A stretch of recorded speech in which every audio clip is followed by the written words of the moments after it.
Hey guys, today I'm going to talk about NerdWallet versus EveryDollar. If you're trying to manage your finances but cannot decide between NerdWallet and EveryDollar, let's break it down. First of all, we have NerdWallet. NerdWallet is your go-to tool for a wide range of financial advice, whether it's finding the best credit cards, comparing loans, or even learning how to invest.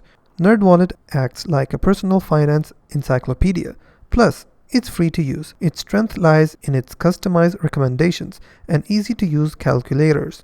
On the other hand, EveryDollar is all about budgeting.